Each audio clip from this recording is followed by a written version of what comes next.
Good morning, good morning, good morning. You know what today is? Monday Morning Chats with Sack, and Sack is May. I hope that you guys been well. It's been a minute.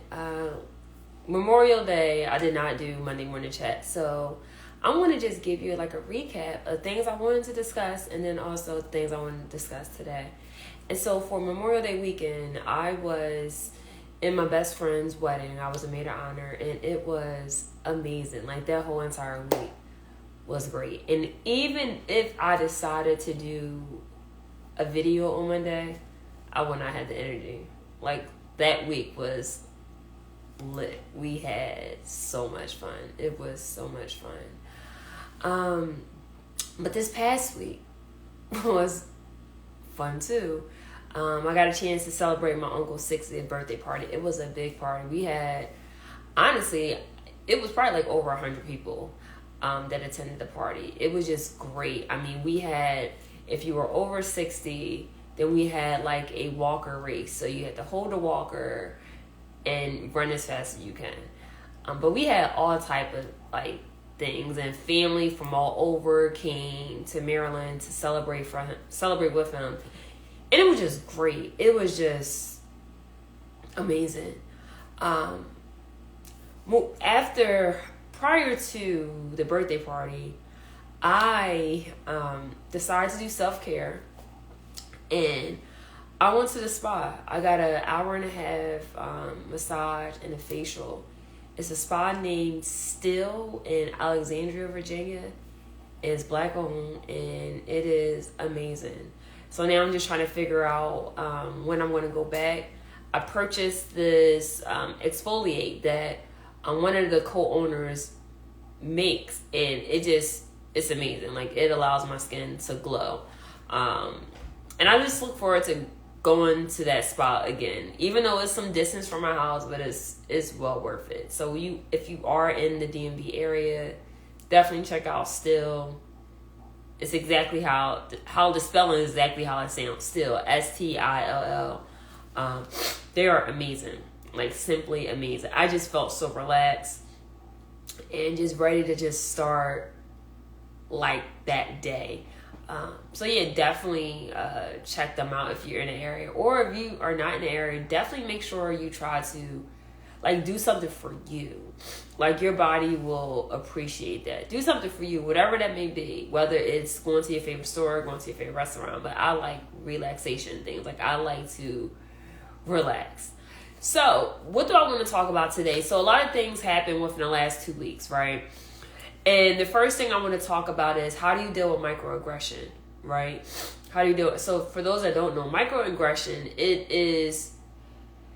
it's like an implicit insult, and sometimes it could be like a racial slur that's implicitly stated. And so I'm gonna talk about that, like, how do you deal with microaggression? And then I don't know if this is like the right title for it, but I'm just going to say, if I had to label the second part, is this energy that I'm feeling, I'm going to protect it. And I'm going to explain it. So the first thing is, how do you deal with microaggression?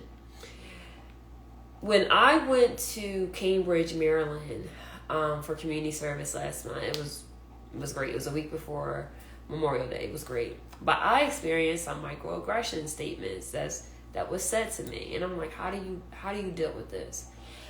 And so it's funny, because when people meet me, they will think, oh, Sakina, I can't picture you like getting smart with someone. I can't picture you saying certain things, because I'm nice, right? I'm calm, and I know how to speak to people. So I don't believe in being nasty. And that's how I was raised, right? So I'm not into, my friends tell me like, I may have a smart mouth sometimes, but I'm not nasty. Like, that's not me. But how do you deal, and how do you confront someone when they say something that could be offensive, right? How do you deal with that?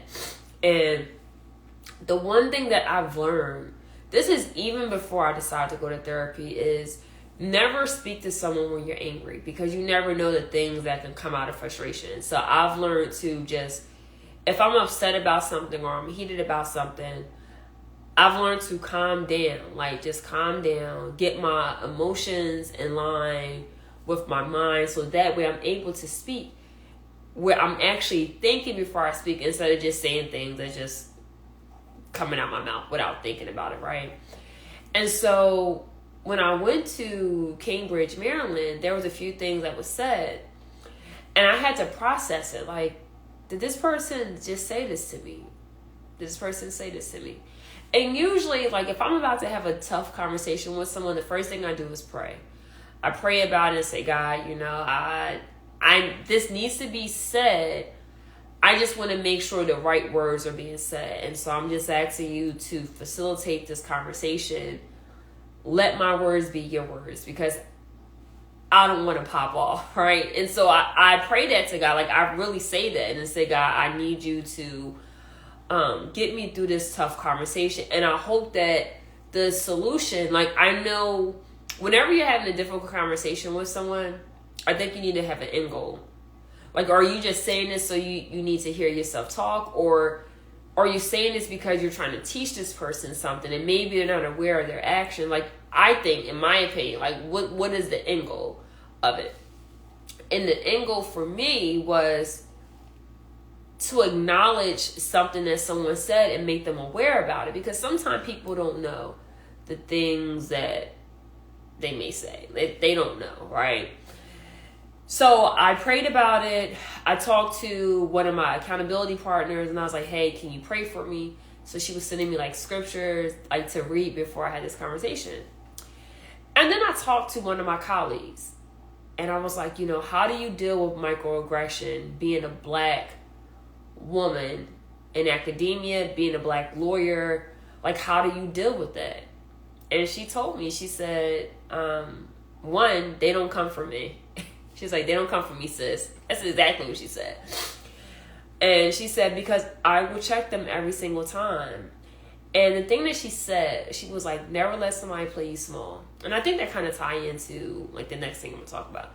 Never let somebody play you small. And if they do, you need to check them. And you could check them in a respectful way. So here's what was said. I'm in a car, well, in a van with a group of my colleagues. And during the time that we were in the Eastern Shore, there was a boat show.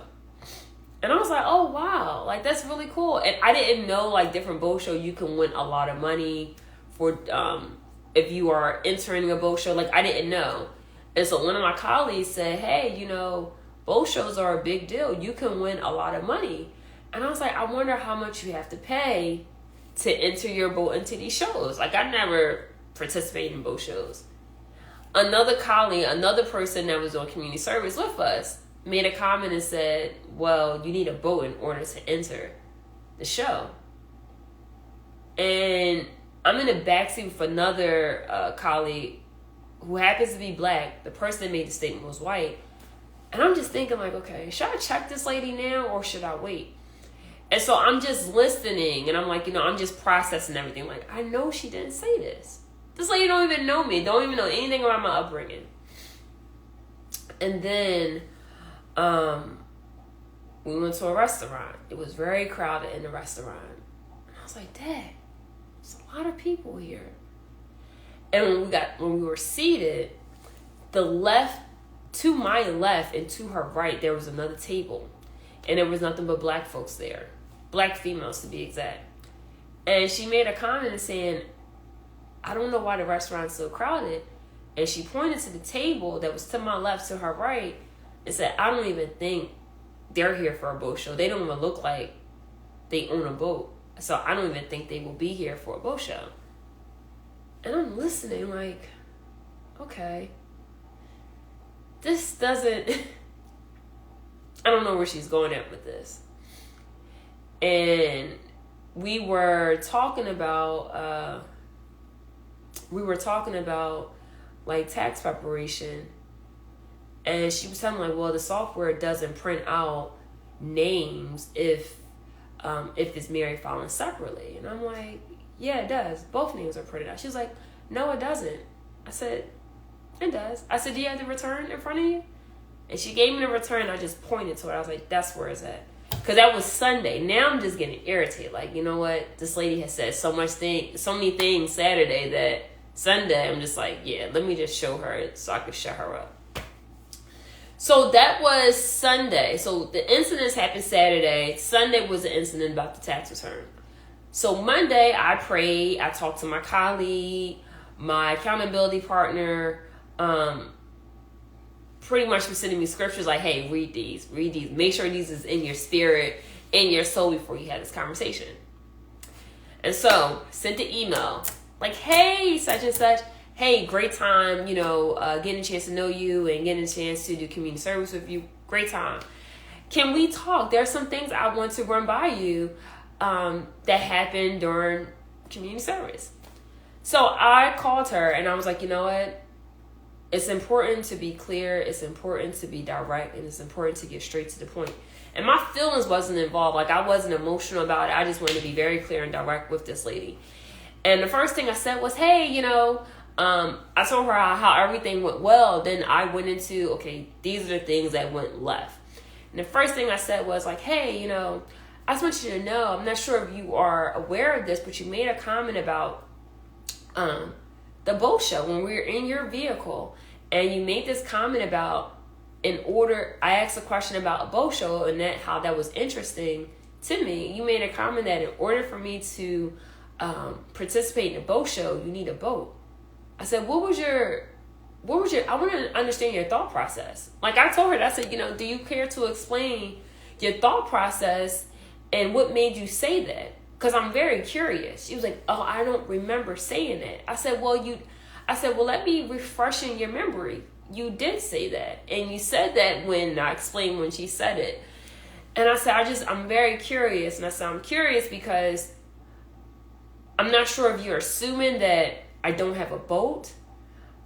Because if that is your assumption is incorrect. And she was like, I don't remember saying it. I said, well, you did say that. And I said, I do have a boat. I said, my family does have a boat. And so when you made that comment, I felt like you made that assumption as if I don't have a boat. Yeah, my family has a boat. We have one.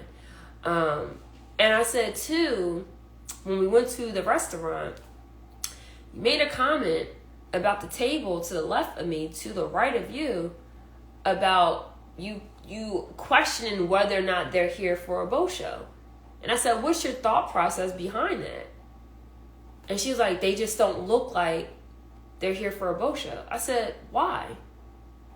It was nothing but black women at that table. So are you saying that because they're black, you don't assume that they will be here for a boat show? How do you know that? Why would you make that assumption? And she's like, I wasn't trying to be like making a racial comment. I said, but it appears to be that way.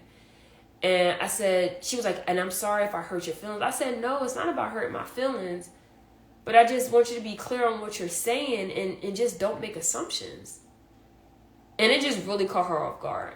And I wasn't trying to be mean, but in those type of situations, you have to check people, right? It is some things you just can't let slide. At first I was like, you know what? I'm not going to say anything. And I was like, no, I need to check this lady. But I'm going to do it in a respectful way. And I guarantee you, I hope that she doesn't do that again. And if she does, I'm going to check her again. And that's important. I never forget someone was speaking for me, talking to someone like, oh, Sakina doesn't know how to do that at all. And I think it was dealing with tax preparation. I'm like, yeah, actually I do. And the lady shut up and was like, I'm so sorry. I was like, yeah, I communicated this in emails and you never read it. And so I say this to say that I'm really big on this. Like you can call me you can call me any name that you want. You even call me a bitch. You can call me anything. But one thing that I am really big on, one thing I'm proud on, and one thing I stand on is my education and my credentials. And when someone ever try to play me small, I check them every single time. Your words, you could call me. You could say you're entitled to feel how you feel. But when you try to play my credentials small, that's when I check you. I was at a conference this past week. I was there for 3 days. It was a new teachers conference. And I was told that 115 professors, law professors, registered. And it was so eye-opening that when I looked around in the room for different events, I didn't see that many people that looked like me. I can count how many people were there that was of color. But most important, how many people were there that was black. And honestly, it was under 10. It was like 10. Of color, probably like 20 or so. But it wasn't that much. And so when I was able to see the other black women, we acknowledged each other. And I was like, I see you. And I'm like, hey, let's keep in contact. And most of us that attended the New Teachers Conference, we're going to a conference again this month. And it's for all black women. It's a writing conference. And so if you are in academia, the Legal Academy requires you to write articles. And you're writing articles about anything. And that's the beauty of it. So you get paid to read. I know it sounds boring, but to read, but to also talk about things that bother you. And the things that really bother me is tax administration and the lack of resources for people that of color. And so that is like what my research really talk about, like the tax administration and how, there's different things that are available to people of color, but do they understand? Do they know how to get to the resources? It's one thing to tell someone, hey, you can apply for this credit. Hey, you can apply for this. But you have to think about people's social economic status to determine, even though the resources are there, can they get to it, right? That's like telling someone, hey, you can go down City Hall, you can apply for this. You can apply for this credit, you can apply for this loan or whatever it is. Yeah, it's easy saying it, but if someone doesn't have a vehicle, how can they get there to this place? Or if someone doesn't have the funds to get on public transportation, how are they able to get there? So a lot of my research really talks about, in my writing, it really talks about the lack of resources. And it talks about, how some of the applications that homeowners need to complete for property tax rate is not clear. It's a lot of ambiguous language. And I talk about that, like, how do you make these clear so that way all of the resources are available to folks, irrespective of the social economic status that you're in.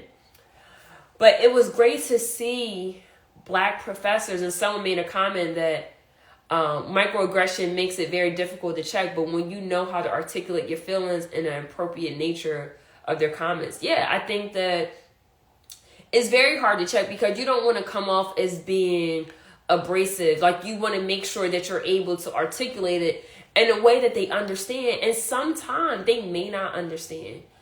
But I got to the point where I'm like, well, silence is the answer. And if I don't say something, it's to me, it's saying that I accept their behavior. And I don't. And so for me, it's like, it's important. Like, it's sometimes like when I never forget when I first started teaching law, and I would come into the law building and someone asked me, like, oh, are you an admin? I'm like, come again? I'm like, what made you say that? Like, I teach. Oh, are you part-time? No, I'm full-time faculty. Like, what make you say that? And so it's those things where you just have to check it. And I'm younger than most of my students. So, and even sometimes with microaggression, it happens within the classroom. Students try to check my credentials. Like, how smart am I? How much do I know? How long I've been teaching for? And I check them in a professional way. And I also do that with colleagues. Like, some colleagues will ask me, well, what law school did you go to? It wasn't like the top law school. But I was like, hey, it is a law school. And two, I got my Juris Doctorate just like you. So what's the difference? So I think that it's a way that you're able to check it in a way in which they understand. It's not about being nasty, because I think that when you have these discussions about microaggression, you can hurt someone's feelings, because sometimes people don't know, but this is a way for them to learn, and for you to say, hey, when you said this, someone else listening, this is their thought process, and this is how they're able to process things. And you see this a lot in professional careers. You see this a lot everywhere. And I'm the type of person where I never assume, right? I never assume something. If I'm not sure and I need clarity, I will ask a question. And And I treat people the same. I treat the janitor the same way I treat the dean of my law school. I treat the secretary the same way I treat my other colleagues that's in the legal academy. I don't treat anybody differently because of their status. And I don't assume just because of their position they lack certain things. I will not do that at all. It's funny because someone assumed because I was a fellow that I lived in an apartment. I'm like, where did you get this from, right? And those are ways it can be for a learning opportunity right then and there. Like, hey, this person may not know. And maybe sometimes people assume that they're always right and people never check them. And it's a way that you check people. It's about being respectful, knowing that they have feelings and they may not be able to process it right then and there. But eventually when they're by themselves, they're able to do some self-reflection and say, hey, you know what? Maybe I'll think twice before I say something like this. So that's all I have about microaggression. So the next part that I want to talk about is, like I was telling my cousin, I was telling like some friends that I feel really good, right? And this energy, this space that I'm in, I have to protect it. I have to. I'm an empath, and it is a gift and it is a curse. Like when someone calls me sometime, you probably think I have superpowers. And I don't. I don't know. Maybe I do. But when someone calls me and I look at the name, sometimes it's not just the name. Sometimes it's just looking at the phone and feeling the energy saying, you know what? This is not going to be a great conversation. Or I think that, and I feel it. And I'm like, if I pick up this phone, this person is not happy. I don't know what it is, but this person is not happy. Now, don't get me wrong. I think that you don't have to be happy all the time, right? Like people see me all the time like, oh, you're always smiling. I'm like, I just chose to smile. Like that is my choice. But I have unhappy days, right? But sometimes for me to protect my mental health, sometimes I'm not able to handle someone's like negativity. I'm not able to listen to someone vent because maybe I'm going through my own stuff, or maybe I'm just like, hey, I'm just in a good mood. I can't handle that energy right now. Maybe another day, but not today. And that's okay. And that's understanding your mental health. There's some days where I'm unable to receive someone venting to me. Like someone trying to vent to me, I may not be able to receive it right now. And I'm like, hey, not today, but how about this? Wednesday, I'm going to make time, right? I'm going to make time. And so I'm at a point in my life where it's just like, you know, my mental health is everything. It is everything. And so if you ever look at my stories, and I'm not like encouraging you to, but if you ever look at my stories, I post a lot of positive stuff, right? And I post about like healthy love, healthy relationships, whether it's platonic or romantic. Like I believe in those things. I believe in being kind to people. And sometimes I remember like at one point in my life that I used to beat myself up because I'm like, I wish I had an energy to be me, right? I wish I had the energy to like, I would see people mistreat people. And I'm like, I wish I had an energy to do that if someone did that to me, but I don't have it. But I realize I don't need that. It's okay to be in this energy. It's okay to be in this positive energy. And I want to protect it. And so my uncle made a speech at his party. And he was like, 60 years, I call him OG. And I'm like, yo, you really an OG, big dog. Like, you really an OG. And he made a comment like, life is short. And I agree. And he was like, if you have issues with people, family members, friends, like, squash it and let it go. And I was telling, and then once he had that conversation, me and my older cousin, like she's the oldest out of all my grandmother's grandkids, pulled me aside like, yeah, and my brother made a comment like, yeah, there need to be some people here that need to listen to this. And sometimes it's about me. And I'm the type of person where I'm strong on something, I am strong on something. Like, if I have a hardcore belief about something, you can't tell me to change my mind. Like, once I'm strong on it, I'm strong on it. Now, I can compromise, I can understand, but there's certain things that I'm really big on. And one of the things I'm big on is I don't want somebody to mistreat me. My feelings are valid. I'm not apologizing for walking away from toxic people. Toxicity. Like, I'm not apologizing for that. And so my cousin, being a bigger cousin, giving me advice and just talking to me, because there's one family member that I decided to say, you know what, this relationship, what's the purpose of this relationship, right? And it's a family member. And I was like, you know what, I don't need this. And that's all about protecting my mental health. And I told my cousin that, at this point in my life, if I know how to manage my own emotions, my own feelings, and I know what's best for me, and I know these things and my feelings are valid, I don't have to deal with certain people. Like, if you're nasty to me, if you don't treat me right, I don't have to deal with you. And so for me, it's not about even holding grudges.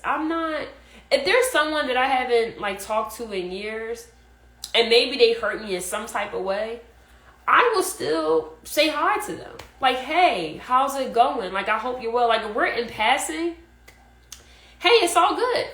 Hey, how you doing? I wish you well. I'm so proud of you. And I just keep it moving.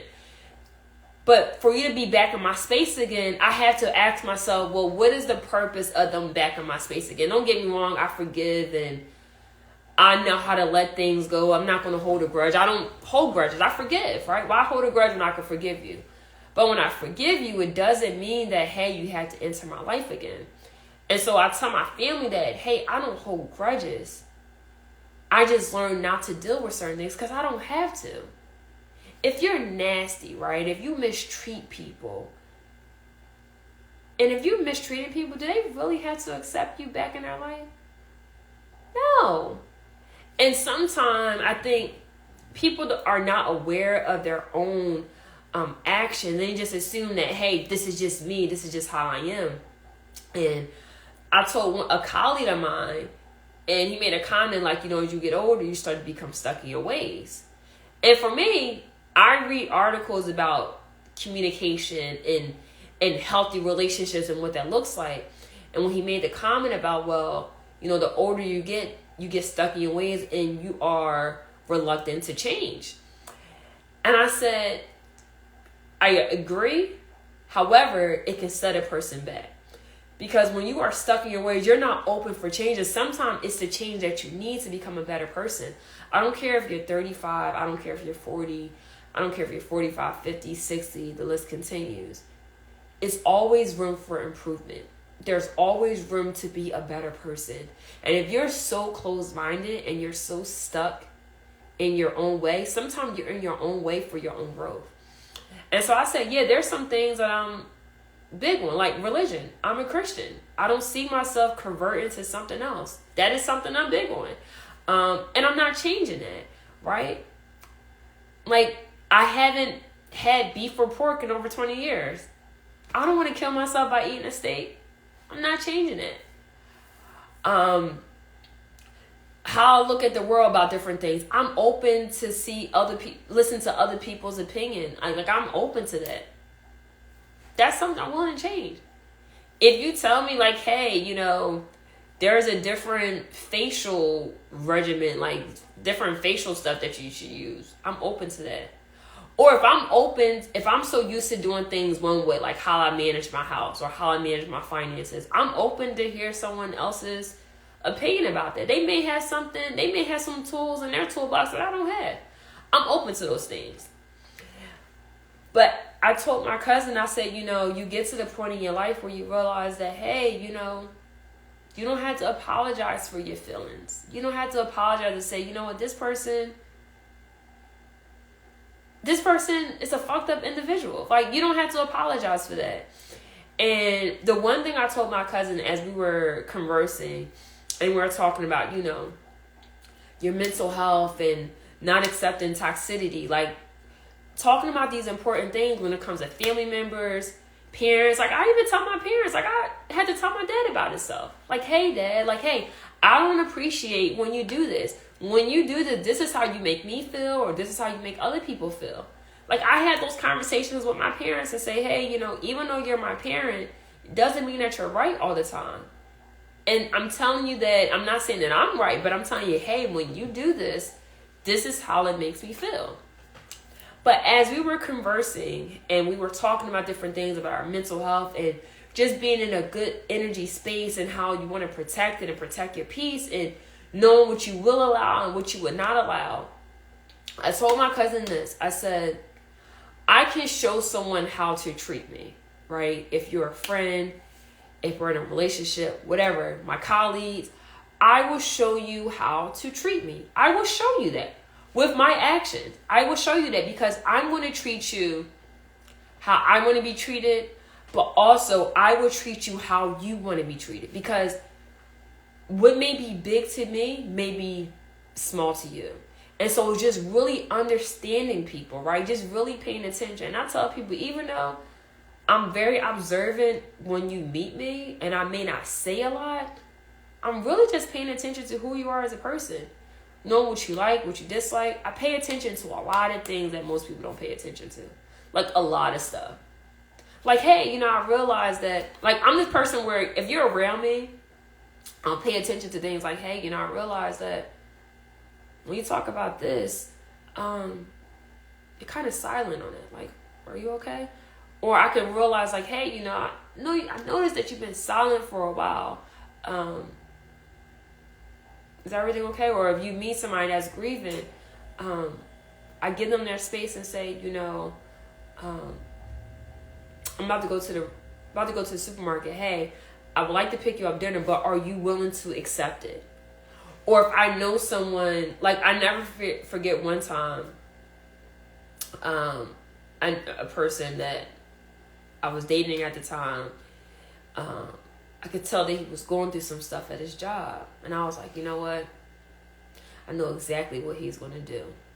He's going to, after this meeting with his boss, the next day, he's going to work a lot of hours. I know him. He's going to work. And he's going to work to the extent where he's going to forget about making dinner. He's going to forget. And so I paid attention to these things. So what I did was I said, you know what?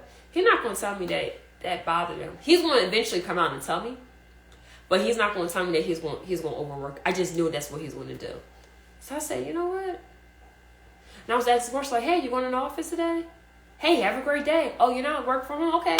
Make sure you take your little break. Make sure you do your walk. Like, I'm just saying all these things. I'm like, mental health, it matters. And so what I did was, I was like, this man, he's not going to take a break for to eat. Like, he's going to, like, work till he can't work no more.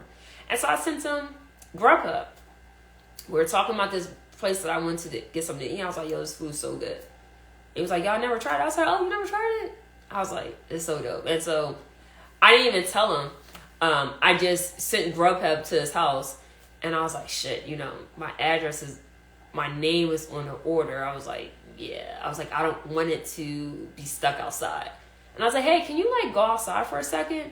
And that's when he realized it. And so I, like, pay attention to, like, all those things. Like, if someone is talking to me and I can tell something is off, I'll send them a card. Like, hey, you're in my thoughts. Like, the last conversation we had is kind of, I could tell something wasn't right. So I hope that you're okay. And if you're not okay, that's still okay. Like, I pay attention to all those little things. But the thing that I told my cousin was, I said, I can show people how to treat me. Right? Like, I was never raised to mistreat people. Like, my mom didn't raise me like that. My dad didn't raise me like that. And growing up where I got a chance, where I was blessed to be around both of my great-grandmothers, and being around them a lot on a consistent basis, and my grandmothers, I was never raised to mistreat people. Like, they never taught me that. Like, I was always taught to be nice to people. And if if you see an elderly person struggling, you help them. Or if you see a kid struggling, like, you help them. Like, I was raised like that. And if I'm in a supermarket, you know, if I see an old person struggling, hey, I'll help them with their car. I'll help them with their groceries. Like, that's just how I was raised. Like, I wasn't raised by wolves. Like, I was raised by, like, a whole village that taught me how to treat people, how to be kind. And if you have extra, give to someone without even expecting. Like, there's times where, like, I never forget, like, I had a colleague that was struggling with their bills. I just sent them money to pay their bill. I didn't post on social media. I didn't do none of that. I helped somebody with Christmas gifts. I was just taught to just treat people good. Like, that's just how I was taught. But I'm cautious and aware of who I treat good, because sometimes people can't receive it. And so as I close, you know, I told my cousin, like, hey, you know, I just know how to treat people. Like, that's the principle. But the one thing that I can't teach people is how to be a decent human being. I can't teach you that.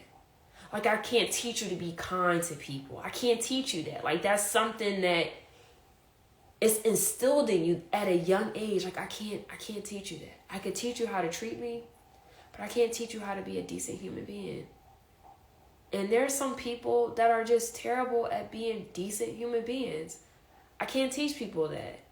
And that's the one thing that I've learned. And so when it comes to protecting my energy and protecting my peace, like, I don't have to let everybody in. Like, I don't have to. Like, if you're negative, I don't have to let you in. I don't have to. And that's okay. And so what I'm not apologizing for are my feelings, because my feelings, they are valid. I'm not apologizing, nor am I explaining myself why I have to protect my energy. I'm not apologizing for saying, hey, this doesn't fit the lifestyle that I want. And I'm not apologizing when I say that, hey, this person affects my mental health. I'm not apologizing for that. I'm not apologizing for choosing me first. I'm not apologizing for that. And so the love, if you are a decent human being, and I pray that you are, the love that you give other people, I pray that you give it to yourself, and you give it to yourself first, because you cannot pour from an empty glass.